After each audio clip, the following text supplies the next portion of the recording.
Ouvrons notre Bible au livre de 2 Samuel 21. 2 Samuel 21. Génocide remboursé par le sacrifice humain. Génocide payé par le sacrifice humain. 2 Samuel 21, verset 1 à 9. Les Gabaonites vengés.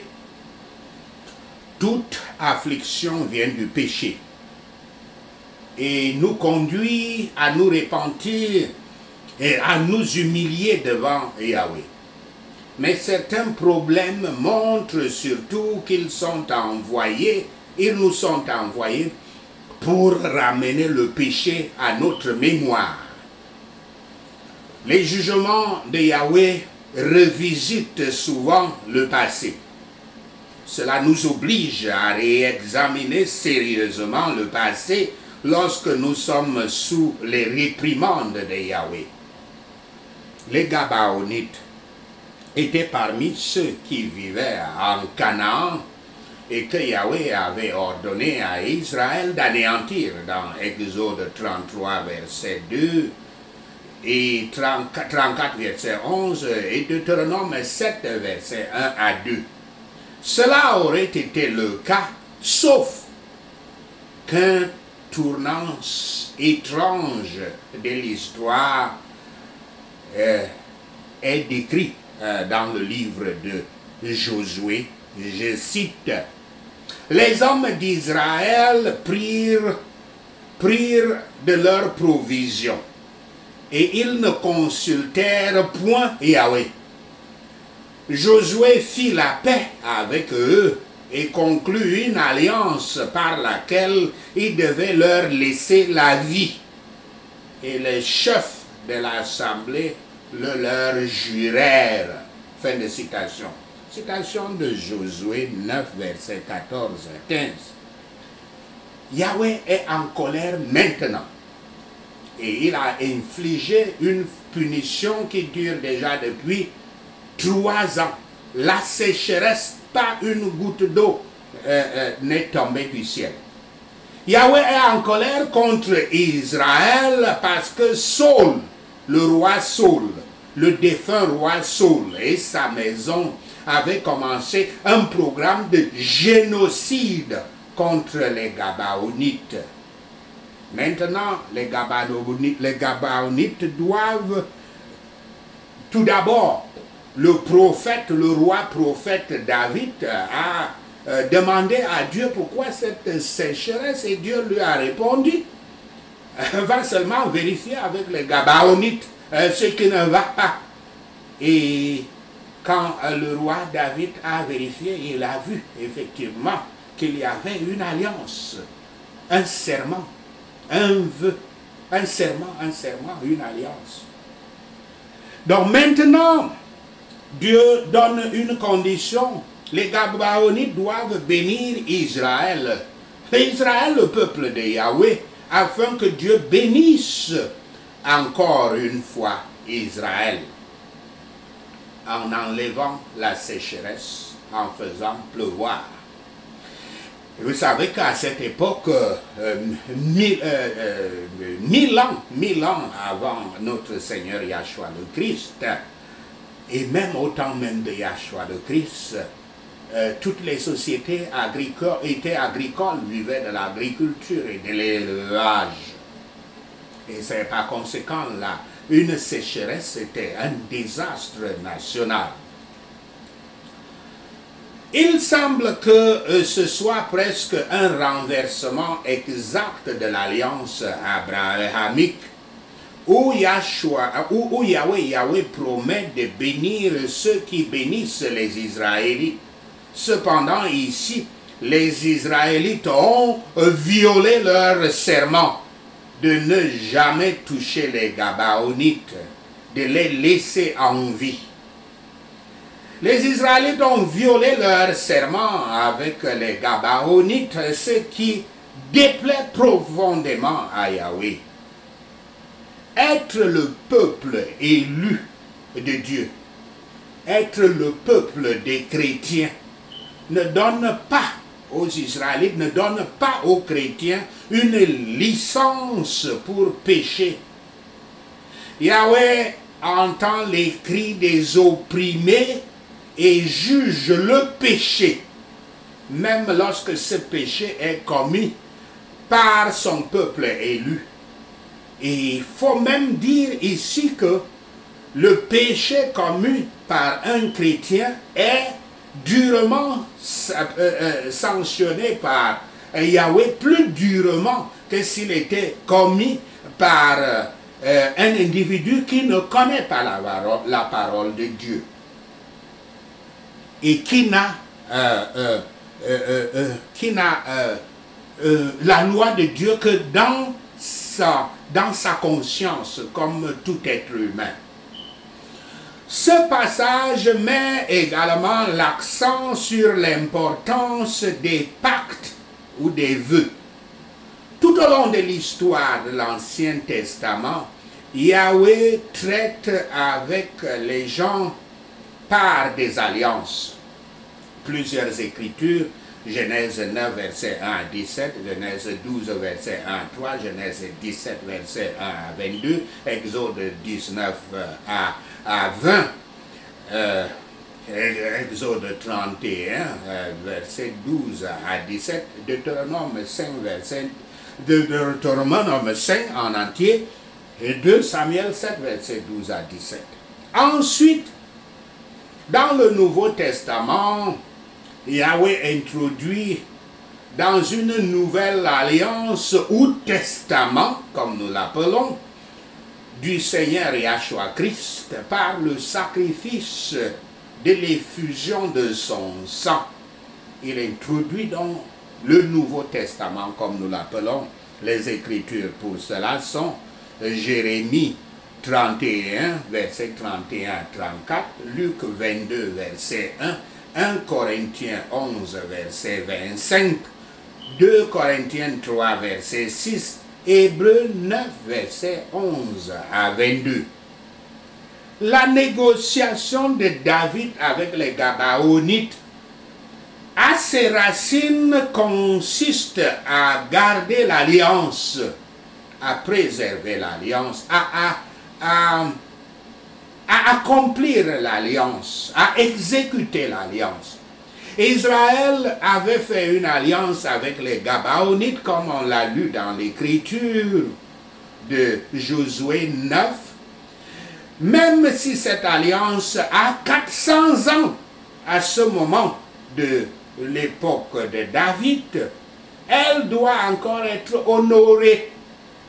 C'est pour ça que nous devons absolument prier toujours pour les péchés de nos ancêtres, les alliances de nos ancêtres. Nous devons prier le Seigneur. Il ne faut pas le négliger par souvent les doctrines qui vous disent que tout a été effacé avec l'Ancien Testament. L'Ancien Testament est là pour le chrétien, pour nous enseigner ces choses. Les alliances de nos ancêtres peuvent toujours nous... C'est pour ça que nous avons cette prière. Père Yahweh, ne nous fais pas rembourser ce que nous n'avons pas acheté. Voilà la prière. Ne nous punis pas par des alliances que nous ne connaissons même pas. Donc ces prières sont importantes. Les choses qui ont été faites par nos ancêtres, mais que nous ignorons et qui nous frappent.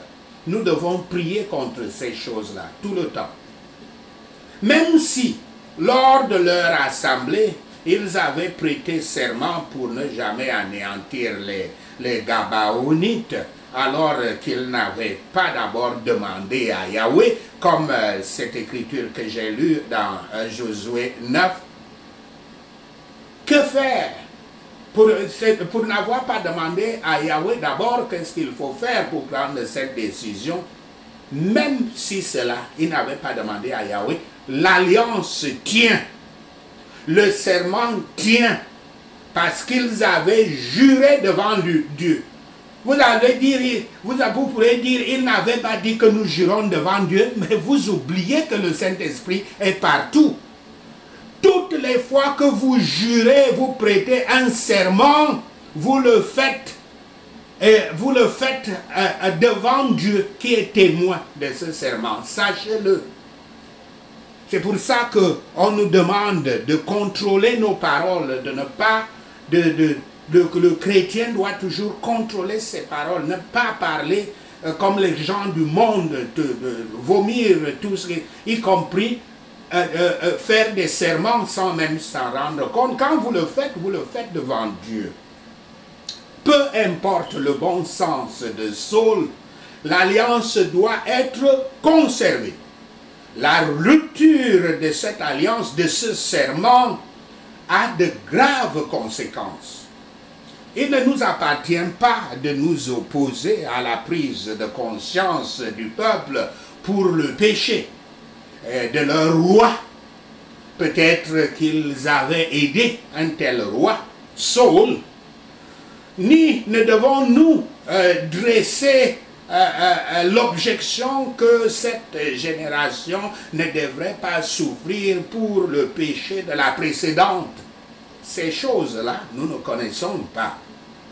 Yahweh visite souvent les péchés des pères sur les enfants. Et il ne rend compte de rien. Yahweh ne rend compte de rien. Il n'est pas là pour nous rendre compte ou pour se justifier devant nous. Il est tout suffisant. C'est lui, Dieu tout-puissant. Le temps ne porte pas atteinte à la culpabilité du péché. Ce n'est pas parce qu'un péché a duré longtemps que la culpabilité de ce péché sera effacée. Pas du tout. Pas du tout. Il y a des voies pour que le péché soit pardonné. Et il faut passer par ça. Sinon, le péché restera debout. Et il attend le jour de sa punition. Et vous savez très bien que la punition du péché, c'est la mort. Nous ne pouvons pas non plus construire des espoirs d'échapper au retard des jugements. Parce qu'un jugement retarde. On se met à se dire que c'est déjà fini. Ça a été pardonné, il n'y aura plus de jugement. Les Israélites étaient tombés dans ce piège jusqu'à ce que le jugement était venu et ils étaient déportés en captivité. Si nous ne comprenons pas toutes les raisons de la providence dans cette affaire, nous n'avons toujours pas le droit d'exiger que Yahweh nous parle de ces raisons. Yahweh ne nous donne pas des raisons. Yahweh ne se justifie pas devant nous. Cela doit être juste. C'est ça que nous devons dire ceci. Quand Yahweh a fait quelque chose, que cela doit être juste. Parce que c'est la volonté de Yahweh et cela sera finalement prouvé comme juste à la fin. L'argent n'est pas, comme font remarquer les Gabaonites ici, l'argent n'est pas une compensation satisfaisante pour le sang versé. Il semble que la postérité, la descendance de Saul a foulé ses pas, a suivi ses pas, car on l'appelle, je cite dans ce chapitre, on l'appelle la maison de Saul, la maison sanglante, fin de citation. C'était l'esprit de la famille. C'était le démon de la famille, le démon du sang, dont ils sont justement comptés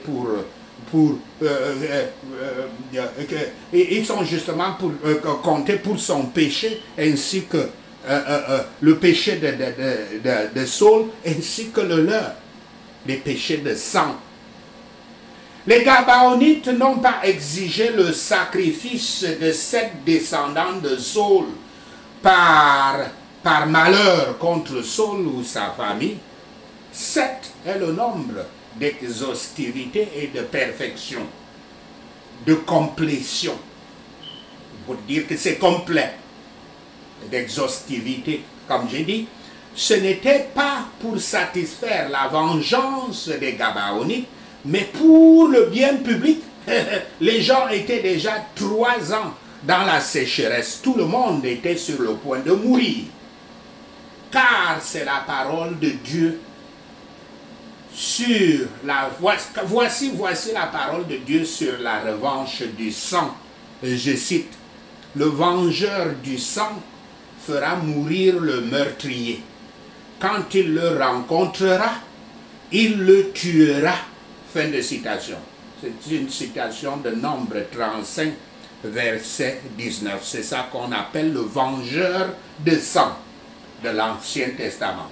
Les 7 descendants de Saul avaient été mis à mort au début de la récolte. Ces 7 descendants étaient livrés par le roi David aux Gabaonites pour mettre fin à la sécheresse. Ils furent ainsi sacrifiés pour détourner la colère de Dieu Tout-Puissant qui avait retenu les miséricordes de la récolte depuis 3 ans et pour obtenir sa faveur dans la moisson qui était enfin venue après ce sacrifice. En vain, nous attendons la miséricorde de Yahweh si nous ne faisons pas justice sur nos péchés. Ne doivent être considérés comme cruels les exécutions qui sont pour le bien-être public, comme dans ce cas, et sont attestées par le sceau d'approbation de Yahweh. Ne perdons pas notre temps à utiliser notre morale humaine pour dire pourquoi il y a eu les sacrifices humains, comme nous le verrons. 2 Samuel 21, verset 10 à 14. Les soins de Rispa pour les corps des descendants de Saul. Qu'un pays coupable jouisse de nombreuses années d'abondance, cela demande une reconnaissance envers Yahweh. Et nous ne devrions pas nous étonner que l'abondance mal utilisée soit punie par la pénurie. Pourtant, combien peu sont disposés à demander à Yahweh au sujet de la cause pécheresse de cette pénurie, alors que beaucoup cherchent les secondes causes dans lesquelles Yahweh serait heureux de travailler avec eux. Mais Yahweh plaidera la cause de ceux qui ne peuvent qui ne peuvent pas ou n'auront pas la capacité de se venger. Et les prières des pauvres sont d'un grand pouvoir. Ne l'oubliez jamais. Lorsque Yahweh envoya la pluie pour arroser la terre, ces corps, les corps des sacrifiés, furent enterrés. Car il semblait que la terre avait supplié Yahweh. Lorsque la justice est faite sur la terre, la vengeance du ciel cesse. Rappelez-vous que Yahweh est calmé et il est impliqué pour nous par le Christ qui a été sacrifié, pendu sur un arbre et rendu une malédiction pour nous, pour expier notre culpabilité, alors même qu'il était lui-même sans culpabilité. Par conséquent, le sacrifice des 7 descendants de Saul ne devrait pas nous surprendre, puisque Dieu lui-même a offert son propre Fils en sacrifice pour nous sauver de nos péchés. 2 Samuel 21, verset 15 à 22. Les batailles avec les Philistins, ce n'est pas encore la fin du règne de David comme roi d'Israël, mais c'est la fin de sa carrière militaire. David ne sortira plus pour se battre, pour combattre avec ses hommes, avec ses soldats. La carrière militaire de David a commencé par un concours ou un défi avec Goliath et une victoire sur les Philistins. Dans 1 Samuel 17, La fin de la carrière militaire de David est une bataille finale avec l'une des progénitures de Goliath et la défaite des Philistins. Ces événements ont eu lieu vers la fin du règne de David. David s'étant évanoui sur le champ de bataille, mais il s'était évanoui sur le champ de bataille, mais il n'avait pas fui. Et Yahweh envoya de l'aide pour lui dans son besoin. Dans les conflits spirituels, même les saints les plus forts deviennent parfois faibles. Alors Satan les attaque furieusement quand il voit cela. Mais ceux qui se tiennent debout et résistent au diable seront soulagés et rendus plus que conquérants. La mort est le dernier ennemi du disciple du Christ. La mort, le fils d'Anak, comme nous le voyons dans Nombre 13, verset 22. Mais par celui qui a triomphé pour nous, les croyants seront plus que conquérants. Enfin, même sur cet ennemi-là, le fils d'Anak, la mort. Sachez cela et le Seigneur Yahweh vous bénira. Amen. Alléluia. Prenons ces points de prière. Toute affliction qui surgit dans ma vie à cause du péché, Père Yahweh, je me réponds et je m'humilie devant toi au nom de Yahshua le Messie. Quand je suis sous tes réprimandes avec des afflictions, Yahweh Shaphat, notre juge, comme j'examine bien mon passé, aide-moi à me souvenir de mes péchés au nom de Yahshua le Messie. Père Yahweh, aide-moi à trouver les gens qui doivent me bénir avant que tu me bénisses au nom de Yahshua. Ce serment que j'ai violé et qui te déplaît profondément. Père Yahweh, rappelle-le-moi au nom de Yahshua. Tu entends les cris des opprimés et juges le péché.